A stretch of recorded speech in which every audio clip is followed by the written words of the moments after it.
네, 안녕하세요. 재테크바이블 최한입니다. 요즘 경제 이슈가 너무 많습니다. 이 말을 다시 되돌려보면 돈 벌 수 있는 기회가 너무 많다라는 거예요. 여러분, 어떤 시기가 재테크의 적기냐라고 한다면 이렇게 변화가 많은 시기, 새롭게 패러다임이 바뀌는 시기, 이런 시기가 여러분들이 투자하기에 가장 좋은 적기입니다. 이럴 때일수록 경제와 그리고 재테크 관련된 공부 많이 하셔가지고 성투하실 수 있는 기회들이 되게 많습니다. 부동산이 막혔다고 돈을 못 번다고요? 절대 아닙니다. 지금 ETF도 있고 주식도 있고 너무 많이 있기 때문에 여러분들께서도 조금 더 공부를 하시면서 우리 재테크 습관을 가져가시면 좋겠습니다. 자, 오늘은요 첫 번째로 경기 둔화 얘기를 해볼게요. 2025년 잘 지나갔고 어떻게 꾸역꾸역 지나갔고 26년도 과연 어떻게 될 것이냐 라는 고민들이 되게 많습니다. 그래서 저희가 기사 하나를 가져왔어요. 경기 둔화의 생존 모드, 내년 기업 절반이 투자 채용 안 들린다 라는 헤드라인의 기사입니다. 내년 계획 중에 제일 확실한 말을 바로 불확실성이라고 합니다. 여러분, 불확실성이 증가하면 어떻게 되나요? 투자에 있어서 불확실성이 증가하면 우리나라에 있어야 될 돈도 다른 나라로 이탈하겠죠. 왜냐? 우리 이때 생각해보죠. 작년 12월에 뭐 계엄이고 뭐고 막 터지고 나서 정치적 불확실성이 터지니까 환율도 오르고 주가도 빠지고 이런 경험들 해보셨을 거 아닙니까? 코로나 때도 똑같습니다. 이 불확실성이라는 건요 가장 무서워요. 투자자의 입장에서. 왜냐? 내 전 재산을 들고 몇백억 원을 들고 대한민국에 와서 투자할 요인이 없다라는 거죠. 근데 기업인들도 그렇게 느끼고 있습니다. 내년 계획 중 제일 확실한 말은 불확실성이다. 그래서 왜 그러냐 보니까 경기 둔화와 글로벌 불확실성도 장기화되고 기업 규제는 더 강화되고 기업들은 내년도 사업 계획의 무게중심을 확장해서 유지로 옮기는 추세다. 착각하고 있는 게 있어요, 여러분. 반도체, 자동차, 뭐 방산 잘 나간다고 해서 우리나라의 모든 그 경제 산업들이 잘 나가는 게 절대 아닙니다. 네.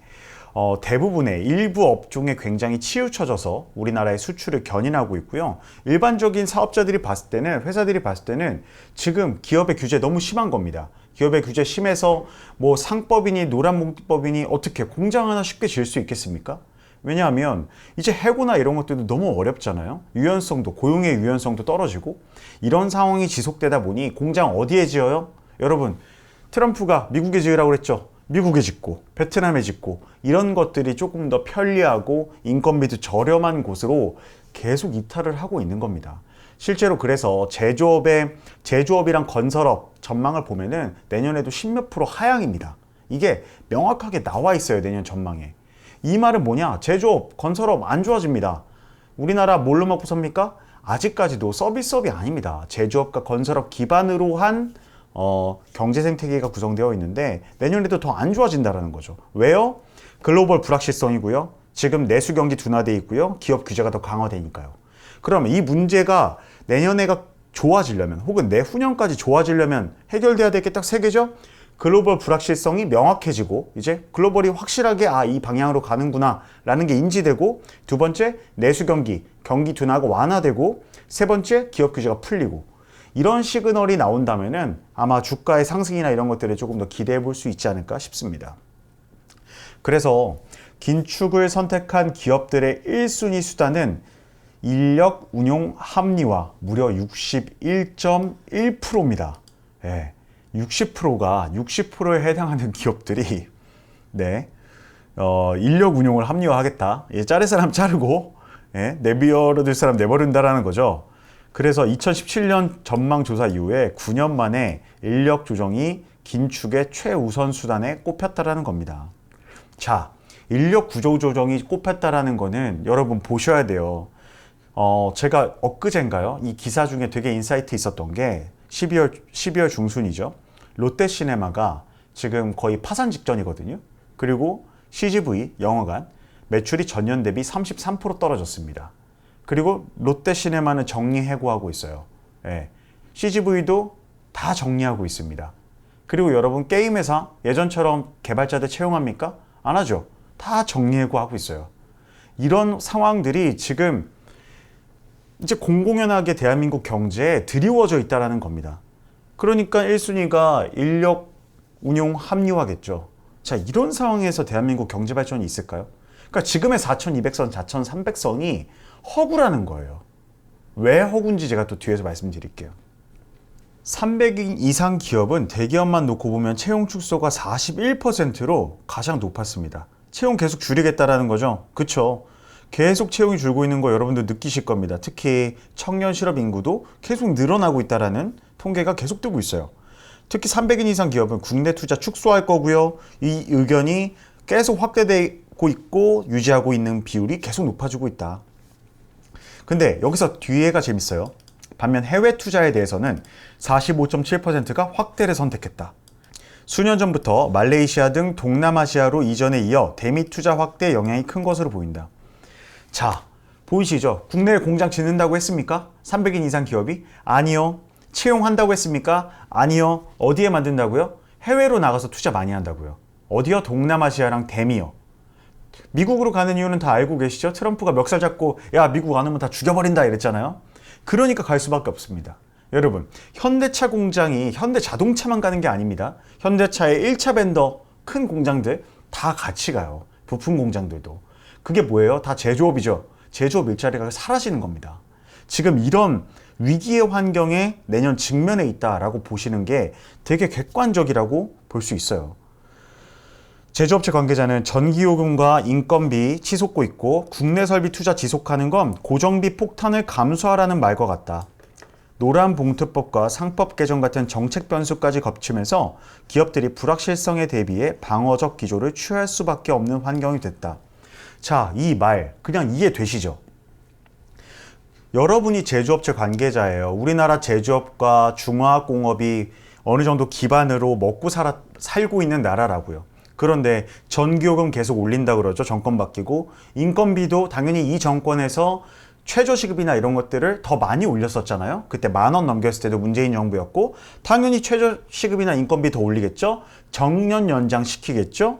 그런데 그럼 고정비가 늘어나는 거잖아요. 근데 국내 설비를 투자를 지속하라? 이거는 경영자 입장에선 절대 할 수 없는 선택이죠. 이뿐만입니까? 정책적 변수, 노란봉투법, 상법 이것들이 기업에 직접적으로 투자를 꺼려하는 요인으로 작용하고 있다는 걸 증명합니다. 이런 정책 변수가 어느 정도까지 지속될까요? 현 정권이 지속되는 5년 동안은 계속될 거라는 말입니다. 그러니까 제조업체들이든 기업이든 국내에 투자할까요? 그건 그때 퀘스천입니다. 그러니까 해외로 나가는 겁니다. 자, 우리 기업뿐만 아니라 글로벌 기업들도 국내에 적극적으로 투자하고 고용을 늘리기 위해서는 추가적인 기업 규제는 최소화하고 노동시장 유연화 같은 보다 과감한 방안들이 뒷받침돼야 한다고 말했다. 제가 이 기사를 보고 갑자기 그런 생각이 들었어요. 최근에 글로벌 기업이 우리나라에 공장 크게 지은 거 있나? 여러분, 한국 GM 빼고 기억나는 데 있으세요? 없습니다. 대한민국은 이제 제조업의 나라는 아닌데 이제 해외에서 이제 위탁해서 제조하는 나라는 아니죠. 이제 뭐 바이오시밀러, 뭐 약품 같은 거야 그렇게 제조를 하고 있지만 근데 적극적으로 투자를 안 하고 있으니까 그 투자를 늘려야 된다라고 말을 하고 있는 거고요. 지금 투자가 들어오는 회사들도 대부분 반도체 회사들이 공장 짓고 있는 거 정도, 사무실 정도 내는 거 정도입니다. 그럼 결국 계속 규제 최소화해야 된다. 노동시장 유연화해야 된다. 이런 것들이 뒷받침되지 않는 이상 변화가 없다. 여러분, 제가 딱 장담할게요. 최소한 정권이 바뀌지 않는 이상은 변화가 없을 겁니다. 그래서 저는 국내 시장에서 중요한 핵심 주식들, 반도체 AI 관련된 거 빼고는 저는 국내 주식을 사지 말라고 강연에도 말하고 있고 최근에도 모든 통계를 다 봐도 그렇게 느끼고 있습니다. 내년에 과연 비전이 있는가를 진지하게 고민을 해보셔야 됩니다. 내년에 우리 한국은행에서 그 발표한 자료에 의하면 뭐 2.1%까지 뭐 반도체가 주춤하면 1.6%까지 경제 성장을 전망하고 있어요. 그런데 이거는 우리 기본적인 대한민국의 펀더멘털이 좋아지는 게 아니라 철저하게 반도체, 방산 이런 등등이 멱살 잡고 캐리해서 올라가는 경제 성장률이다 라고 인지하고 내년에 맞이하시면 될 것 같습니다. 그쵸? 여기 보시면 슈퍼사이클을 맞은 반도체와 자동차 같은 주력 품목이 수출 상승 다 이끌었죠. 사상 첫 연간 700억 달러 달성 가능할 것 같습니다. 이런 것들 다 누가 이끌었다고요? 반도체와 자동차요. 그리고 방산이요. 주력 우리 수출 품목만이 이끌었다라는 거죠. 전체 수출의 거의 30% 가까이를 반도체가 해줬습니다. 이해되시겠습니까? 그러니까 반도체가 무너지면 어떻게 돼요? 대한민국 꼬꾸라집니다. 성장 동력이 없습니다. 여기 나왔죠? 철강 마이너스 15.9%, 석유화학 마이너스 14.1%, 석유 제품 마이너스 10.3%, 자동차 부품 마이너스 11.2% 등 수출은 관세 부담과 전 세계 공급 과잉 여파로 부진했다. 공급 과잉, 중국이 엄청 만들어내가지고 공급을 밀어내고 있잖아요. 그래서 중국도 지금 경기가 안 좋습니다. 경제 성장률이 역대 최저 4%대로 떨어져 있다고요, 중국도. 이런 것들이 지속될 겁니다. 자, 볼까요? 철강, 석유화학, 석유 제품, 자동차 부품. 이거 다 원자재 어디서 가져와요? 수입해옵니다. 철광석 수입해오죠. 석유 수입해서 정제해서 석유화학 제품 파는 거잖아요. 근데 달러 어떻게 돼요? 지금 달러 비싸죠? 그럼 수입할 때 비싸겠죠? 그럼 정제해서 다시 팔아. 제대로 값 받을 수 있겠습니까? 값 못 받죠? 그럼 수출이 잘 될까요? 수출이 안 되죠. 내수로만 우리가 그걸 해결할 수 있습니까? 5천만 인구로? 안 되죠. 계속 우회항하는 겁니다. 철강, 석유화학, 석유 제품, 자동차 부품 일부에 관해서는 당분간은 여러분들께서도 좀 투자를 유의하셔야 된다라고 저는 항상 말씀을 드리고 있고요. 하지만 전자기기, 농수산식품, 화장품, 뭐 식품 같은 거 많이 나가죠. 라면 장난 아니죠. 이런 것들이 좀 늘기는 했다라는 것은 맞습니다. 그렇게 해가지고 오늘 산업연구원의 최근 보고서에 전망치보다는 내년에 0.5% 감소할 것으로 내다봤다 라고 전망을 하고 있습니다. 자, 여러분 제가 한번 현재 하나의 기사를 가지고 내년의 경제 전망 한번 살펴봤어요. 저는 굉장히 암울하다고 보고 있습니다. 예. 여기서 우리가 이겨낼 방법은 정말 반도체 사이클이 화랑이 더 돼가지고 반도체 업체 막 SK 하이닉스가 100만 원 찍고 삼성전자 20만 원, 30만 원 찍지 않은 이상은 내년은 이끌어 나가기가 쉽지 않다라고 보고 있고, 제가 이 문제를 말했죠. 이 문제 해결되면 됩니다. 첫 번째, 기업 규제 해결되면 우리나라 경제 성장이 오를 수 있습니다. 그래서 해외 투자가 많이 들어오면 더 빠르게 오를 수 있습니다. 해외로 나갔던 기업들이 우리나라에 공장 짓는 신호에 대한 기사들이나 이런 메시지들을 보신다면 우리나라 잘 될 수 있습니다. 그리고 네 번째, 마지막은 뭡니까? 마지막은 고용을 활성화시키려면 기업들에 대한 규제나 법 규제 같은 것도 제가 풀어야 된다라고도 말씀드렸는데, 중요한 거는 인력 운용이나 이런 것들을 합리화하기 이전에 정년 연장 같은 규제 말고 노동시장을 더 유연화할 수 있는 방법으로 우리 양질의 인력들, 대한민국 사람들 똑똑하잖아요. 양질의 인력들이 우리 대한민국 경제를 위해서 일할 수 있도록 그렇게 생태계를 만들어줘야 된다라는 것들이 중요하다고 생각합니다. 경제 방향성에 대해서 좀 예측을 해봤습니다. 다음 시간에도 더 좋은 정보로 여러분들 찾아뵙겠습니다. 재테크 바이블 최한이었습니다. 감사합니다.